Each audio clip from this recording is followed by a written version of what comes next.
The chairman of CPAC joins us right now, Mr. Al Cardenas. Sir, thank you so much for joining us today. Al? Always a little dangerous to follow the traffic and weather report. Well, it's hard. This time of year. Hard to avoid that on our show, but that's all right. Don't worry. Everyone can't wait to hear our interview with you, Al. Mr. Cardenas, we've been talking quite a bit over the last couple of weeks. It seems like CPAC is getting a lot of attention right now. Unfortunately, it seems for all the wrong reasons, because people are talking about who's not coming to CPAC, and we want to address that with you, and I'm sure that you'd like to discuss it as well. Let's start with Go Proud. I know that you have made it clear that Go Proud is not invited or not allowed to be a sponsor of the event this year. They have been a sponsor in the past. Go Proud, of course, is an organization of gay Republicans, and I guess, gay conservatives and gay Republicans. I'd like to ask you a fundamental question here as chairman of CPAC, the Conservative Political Action Conference. Is it possible to be a gay conservative? Well, of course, and we have always welcomed gay participants and registrants to CPAC and have given them a warm welcome. There were, from time to time, there are organizations or individuals who we think go over the top when there are guests at CPAC, and for years we've decided not to invite them again for the following year, given that particular set of circumstances. Last year, they had been invited, and there were three groups that we felt did not act properly as guests. They had press conferences criticizing some of our board members and things of that nature, and so look, the board took a vote. It was not unanimous, by the way, but the board took a vote to not invite them. It wasn't a permanent ban, but for the time being, that's what the board did. And incidentally, it voted to not invite a couple of other groups as well. And so that's where we are. All right, and it's understandable. Obviously, you're a private organization. You can choose who can sponsor you. But it seems like there's been so much press about this, and it buys into the narrative that conservatives are in some way bigoted. I mean, as an olive branch and as a way to suggest, that there is room for gay conservatives within the CPAC event, instead of short of allowing them to sponsor, why not invite them to be a part of a dialogue, have them be a part of a panel discussion, so that we can have these conversations and the best ideas can win out? Well, I agree. As a matter of fact, there is a panel on these social issues, and I'm certain this issue of gay marriage will be one of the conversations at that panel. We don't.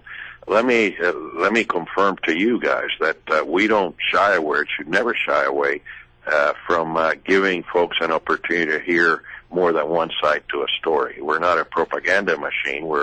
We convene a conference for the purposes of discussion, and that's what we do. We've got 32 panels, and in every panel we make sure that there's more than one point of view that participates, so that people are fully can make their own minds as to how they feel about issues. That's what an intellectual conference should be all about. And so yes, we definitely will have a panel on the issue, and yes, we're going to be discussing the issue and let those in attendance make up their own minds as to how they feel about it. Right. Okay, now the other controversy has to do with your decision to not invite Governor Chris Christie from New Jersey.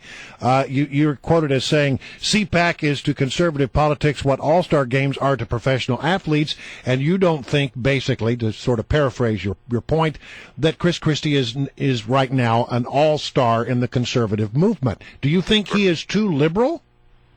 I didn't say that. Look, we invited him last year. He was a keynote speaker at one of our CPAC conferences and did a very good job. And we invited him because he had a heck of a year. He, took on the teacher unions, brought school choice. But why not this time?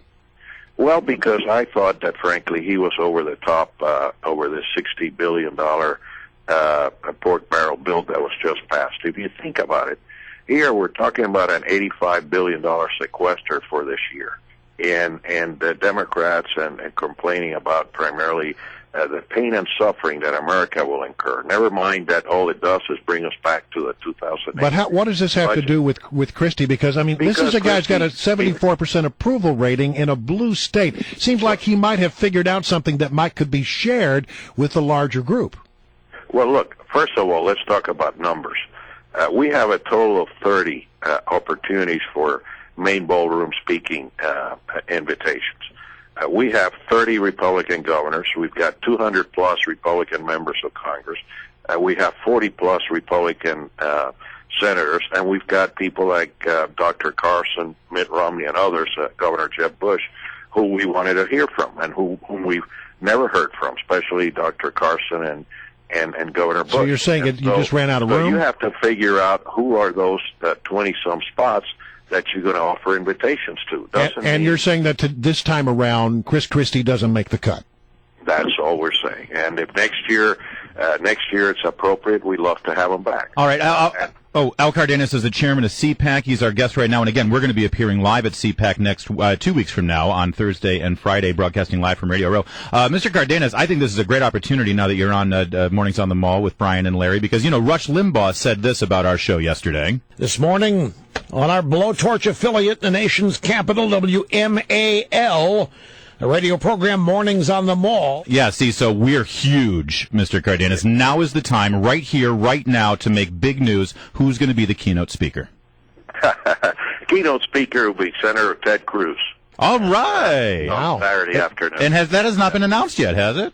It has not been. There it is. As Rush said, you guys are it, and we're thrilled that you're going to be on Radio Row. And let me give you a little headwind about what to expect. Historically, we've always had the peak audiences on election year and the down audiences the year afterwards. Well, the best year we ever had was last year in terms of attendance and speakers. This year, we're outpacing last year's registration. How about that? Unheard of in our history. And I think part of it is that the conservative movement is anxious to get back on its feet and fight the good fight and make sure 2014's like 2010 revisited. And part of it's because we've got such an exciting array of candidates that we've lined up that I hope many of them get to speak to you guys at Radio Row. And lastly, the theme of this year's CPAC is America's future, the next generation of conservatives. Right. And new challenges and timeless principles. And one of the things we're going to do is we're going to highlight 10 young conservatives under 40 who are setting their states on fire throughout the country and introducing them for the first time on a national stage. Well, that's great. Yeah, we're going to have an African-American conservative Speaker of the House in Oklahoma, a great straight senator, Hispanic state senator from Connecticut. We're going to have a 32-year-old speaker from Florida. It's not only a great group, but a very diverse group, and gives us hope for the changing demographics of America. And hopefully people will leave CPAC the way they should, and that's charged up, energized, and ready to go. All right, Al Cardenas, he's the chairman of the American Conservative Union. They sponsor CPAC every year. This year is the 40th. It's going to be, by the way, at a new location. We should tell everybody it's at National Harbor in Maryland at the Gaylord National Resort and Convention Center. You can still register, and as Mr. Cardenas just said, broke news here, the keynote speaker on Saturday will be Ted Cruz. What a superstar he is. Thanks, Mr. Cardenas, for joining us. Thanks. Appreciate it. Thanks for having us. I will look forward to